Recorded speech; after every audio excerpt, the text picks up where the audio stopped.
Amici, buongiorno, bentornati allo Scrigno del Calcio e alla rubrica Le vecchie avversarie, questo spaccato del canale in cui andiamo a ricordare dei club stranieri o scomparsi o comunque di cui davvero non ha parlato più nessuno, forse perché non c'era niente da dire, e che hanno affrontato in passato squadre italiane. E la volta scorsa è stata la puntata pilota, abbiamo parlato dello Sportul Studentesk di Bucarest, squadra rumena. Oggi siamo sempre nell'est europeo e parliamo dello Sliven, squadra dell'omonima città della Bulgaria, che ha avuto il suo unico momento di splendore fra gli anni 80 e gli anni 90, dopo anni in cui aveva militato in campionati inferiori, riesce a stabilizzarsi in Serie A, tra l'altro un club molto antico, nato nel 1918 come FC Sliven, oggi ribattezzato OFK Sliven. Io non mi metto a fare ovviamente la traduzione o la pronuncia bulgara.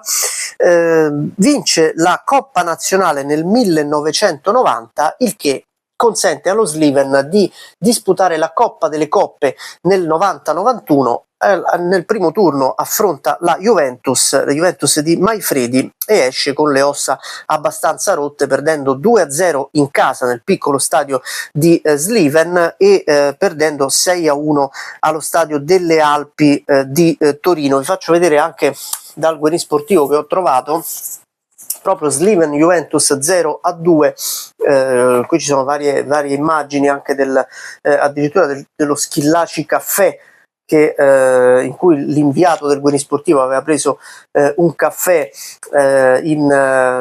prima della partita. Gol proprio di Schillaci e poi raddoppio di Roberto Baggio sul rigore al 90°. Guardate qui, faccio vedere subito lo Schillaci Caffè a Sliven. Questo, tra l'altro, guardate che servizi che faceva il Guerin Sportivo per una partita del primo turno di Coppa UEFA. Guardate quanto era importante anche le coppe, quanto erano sentite anche dalla stampa, dai tifosi.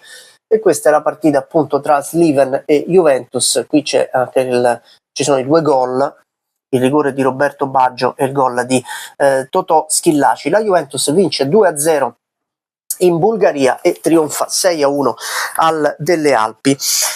E quello è stato forse l'apice un po' dello Sliven, che è andato incontro poi a problemi finanziari che l'hanno portato nelle serie inferiori e poi al fallimento. E tra l'altro mi duole dirlo, ma non è che all'estero i fallimenti siano come in Italia, che poi acquisti il titolo della squadra sfigata della provincia e ti compri, tra virgolette, la categoria di quella squadra. In molti paesi esteri, se fallisci, che dici ma forse rientro col nome di no.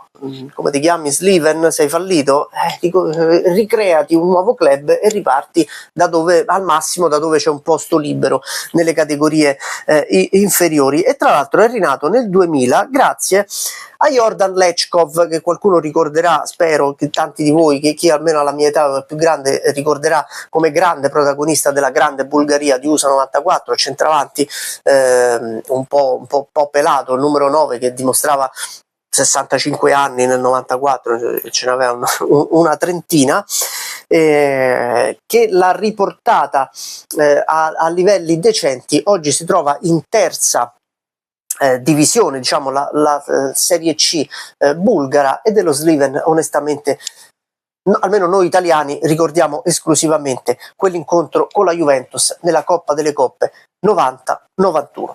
Questo è lo Scrigno del Calcio e questa è la rubrica Le vecchie avversari. Ditemi se vi piace questo spaccato del canale, questa rubrica, e suggeritemi ovviamente se avete delle squadre. Ovviamente non mi suggerite, che ne so, non lo so, lo Sporting Gijón spagnolo, che ha una storia comunque che si è sviluppata tra Serie A e Serie B spagnola, ma veramente delle squadre sconosciute, perché credo che anche il divertimento di questa rubrica sia davvero andare a scovare dei centri e delle squadre che noi abbiamo sentito nominare una volta nella nostra vita e poi ecco, sfogliando una vecchia rivista diciamo oddio, ma sta squadra non ho mai più sentita nominare. Forse lo scopo di questa rubrica è veramente questo qui. Iscrivetevi al canale, mi raccomando, domani c'è la partita della settimana, vedremo in quale anno e in quale stadio andremo, dove vi porterò. Ciao!